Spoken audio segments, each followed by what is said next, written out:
that was the biggest struggle. Basically, when I sit here 3 months at home in this studio and I post a picture of myself every day, it's gonna get boring. Yeah. Um, and of course, on tour it's way easier because you meet new people, you see new cities, whatever. There's also always something to make a photo of or Instagram, whatever. Everyone, what's up and welcome back to Industry Insights. And today I'm here with my guest, Dannic. How are you, man? Oh, good. And you? Yeah, good, fine. Yeah. Just had a cup of fresh matcha tea. Matcha tea. Oh. Yeah, Is that the green stuff? It's the green stuff. Yeah, I quitted the coffee for a month now, and I Okay. feel way more like relaxed energy. Like usually you go up and down with coffee, right? Yeah. And you have this gigantic dip late in the afternoon, but now with matcha tea, for me at least, it works way better. Were Way you better like sleep, better cognitive function. I can concentrate way better. okay? And So were you like one of those guys who drank 10 cups a day or no, not even. But I actually I started drinking more coffee while the lockdowns were in. Mhm. So and during touring, I actually never drank coffee, and because when I wanted to sleep on the plane, or when I needed to sleep, then coffee doesn't really help for me because I'm very sensitive towards caffeine. Okay, yeah. But here in the studio, yeah, obviously, every day I started with coffee, and then I'm maximum of three cups of coffee in the morning, and then In the I morning. Holy yeah shit. yeah yeah yeah. I mean, yeah, the day starts at what 8 o'clock. So, Yeah. but never later than 1 o'clock because then I couldn't sleep at night. So, Oh, really? Oh. but yeah, when you start with 1 to 2 cups of coffee, then you want three, and you want to have that same effect, that same vibe every time you drink coffee. Yeah. And you basically, you extend your maximum amount. Yeah, I've been on the same pattern for like almost 10, 15 years, I think. I always take one in the morning around 10 o'clock, Yeah. one in the afternoon around 3 o'clock, and one after dinner. So let's say 7, 8 o'clock. After dinner, even, Yeah, and then you sleep. I don't You've never really, fallen asleep? I don't really notice anything from the whole. I'm not that sensitive to caffeine. I No. really, I can drink coffee before I go and go to sleep. So Wow. yeah. Yeah, that's not for me. But yeah, Yeah, but I don't like to drink coffee that much. So I just don't like to have more than 3 cups a day. Not because of the caffeine, but more of like I don't know. I just don't really feel good when I do that. no, I also got more and more like stress, but out of nowhere. Like Oh, really? I felt stress while I didn't have stress in my head. So I was like, maybe I should, just for the sake of it, try to stop for a while and then see what happens. And actually, Yeah, I felt way better after a week because it takes a while before all those receptors turn off, yeah. because your body is aching for more coffee, obviously. Hmm. And of course, I started digging in. You have some YouTube videos about it. Well, I stopped drinking coffee for 30 days. This is what happened. Look at me. Yeah, yeah. No, but I watched a couple of them and it makes sense. So Yeah, and for me, it's working fine. Yeah. yeah. I can imagine. Okay, I- nice. So I'm big matcha tea it is for you. matcha tea it is. It still has caffeine, but way less and more like I don't know. It gets released more. You say that fluently. Hmm. I once saw an episode of what's that program? Mythbusters. Complementenwaarde. What's the title? Uh, yeah, where they're going to look into products and see if it's all legit and Oh ja, everything. keuringsdienst van waarde. Dat, Keuringsdienstverraden, that's it. I once saw an episode about matcha and that like 90% of all the stuff that's on the market is fake ja, and is like just powder with green fluids added to it. artificial colors. Yeah, exactly. Yeah, yeah. So Now I have the real Japanese bio it seems to be agriculture really stuff. expensive, right? If you really want to get the real stuff. Yeah, but for me it was more expensive to drink a cup of coffee every day. The Nespresso ones, they're fucking ridiculous. They're at 70 cents or something for a cup of Yeah, coffee. I was talking So about that. I was talking about that with my mom. Like I still remember when I was still living at home and we got an espresso machine at that time. And then she told me, like, at that time, I believe it was 25 cents a cup, which was crazy at that moment, Yeah, like yeah, 25 cents a cup for a coffee at home. And right now, if you have a look at the most expensive cups they sell, it's almost, I believe, 60 cents. yeah, It's easily. crazy. Like, if you drink, yeah, as you mentioned, like 4 or 5 cups a day, that's like on €3 a day on Yeah. coffee. What else? Yeah, what else? Nice. So, how have you experienced last year? Um, First 3 months were amazing. Finally, time to yeah, to have some social life. Also, I basically did almost made no music What because I was that also the first thing you thought when you heard, like, hey, everything's going to be no, I cancelled? thought this was gonna last for maybe a month and then we'll get back to work and whatever. And I think everyone thought the same because all the stuff we saw from China, they Yeah. solved it quite quick. But was it also Uh, the first thought that you had, like, hey, now I can actually spend some more time with family and friends, or? no, I didn't really think about it. It just came really natural. Mm. And I also felt that my body was really tired, so I naturally took some more time to chill and relax, and also the pressure that I usually have in my head from upcoming festivals or deadlines that I have to tracks that I have to finish.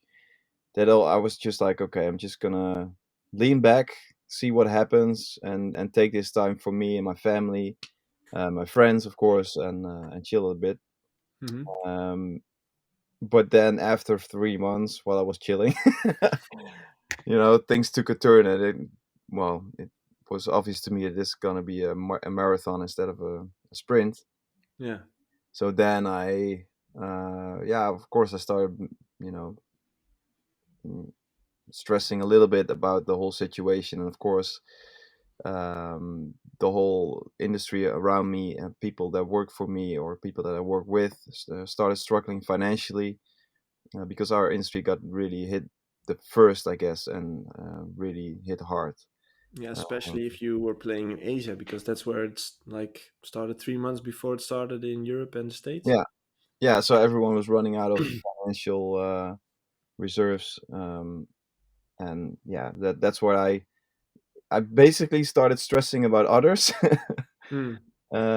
because I saw like our whole industry falling apart, and there was no end goal. There was no like light at the end of the tunnel yet. And of course, everyone was saying, "Ah, vaccines, vaccines." But yeah, a vaccine usually takes what 5, 10 years. So that really got to me.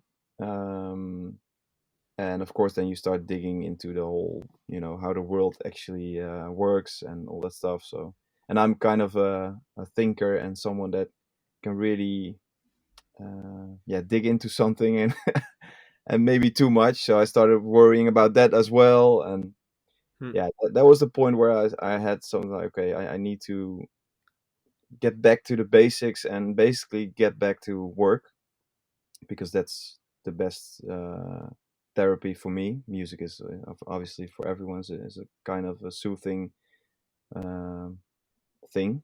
Hmm. But I really noticed that it was really hard for me to focus on making the music that I was used to making. Uh, What made it hard for you to focus? Basically, the fact that we didn't have any shows around us or festivals or club shows, the whole vibe was gone. Like the whole festival vibe was gone. Club Yeah. vibe was gone. What So what I get from most artists is that they say that the reason why you made music is, well, the end result is to see it live in front of you, playing it in front of a crowd. Uh, yeah, and, that and that especially if you're playing for 8 years already on this level, and I obviously, of course, I can get inspiration from anything, or I can watch back some Tomorrowland videos, and that can inspire me as well. But Mhm. the the feeling of traveling and meeting new people, basically being human, and seeing that interaction with the crowd, and that was also always my approach of, okay, I need a track like this in my sets, or I'm missing this, or and that got me inspired, and basically everything came very natural usually. The Yeah, more I thought of like I need to make a track, the less it would work. yeah, So yeah, coming back to to your question, like I think I was overthinking too much, and I was like, okay, but I need to make music. So what I usually do is then I ask my management to dig up some vocals. Mm-hmm. Also, people that deliver vocals to you, and you can basically make a new song out of it, which for me works really well because I can approach it as a bootleg or a remix. Yeah. So the vocal itself can inspire me, or the demo that they send me, and I Yeah. can make a whole track around You it. already have like a starting point to work with. Yeah, but obviously you end up making more. Yeah, it goes from left to right. You make something more Spotify, but sometimes I even made some hip hop music because I was just making music, but I also told myself not to overthink it and just make the music that comes up in my head or from the heart, whatever. Not overthink it, not like this has to be for Project Dannic. So I was just making music again. Mm, And that was a great feeling because that's actually how I started making music. No pressure, no thought of like, hey, this is something that my fans need to hear or whatever, or that my fans expect from me. mm-hmm. Just making music's like plain the basics. Just whatever comes up is what I'm gonna make today, and that Did it worked really well. did it took you long to get back into that mindset? Yeah. So I think 3 months Oh wow, yeah. before I could set myself to it. So okay, then you need to switch.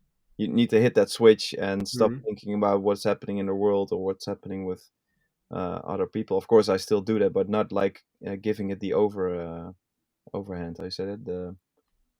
Not giving it priority Yeah, yeah, because obviously I'm still a human being. I still have feelings, but it dragged me down instead of helping me. It's not like it was some trauma that I was recovering from. yeah, It just didn't help. So yeah. So classic overthinking. classic, yeah, I think Yeah. so. Okay. And so after like 3 months, you got back into that mindset and you started making music again. And what was your goal with that? Because playing shows and doing it for the crowd on festivals clearly wasn't the goal. I was actually talking to Sam yesterday, Sam Feld, Yeah, and he also said like I've released songs that are on the radio for like a year already, and I've never played them in front of a crowd, yeah, which is super weird. yeah, So how what was your goal with the music? Like was it more Spotify focused or still the club in the back of your mind? yeah. Obviously, this is not something that I decide on my own. It's something we discussed with our team. We were basically with our uh, backs against the wall. So we're like, okay, we have to make some kind of income while also making sure that we stay relevant, we stay top of mind. We have some social media content to make because like that was the biggest struggle. Basically, when I sit here for 3 months at home in this studio and I post a picture of myself every day, it's gonna get boring.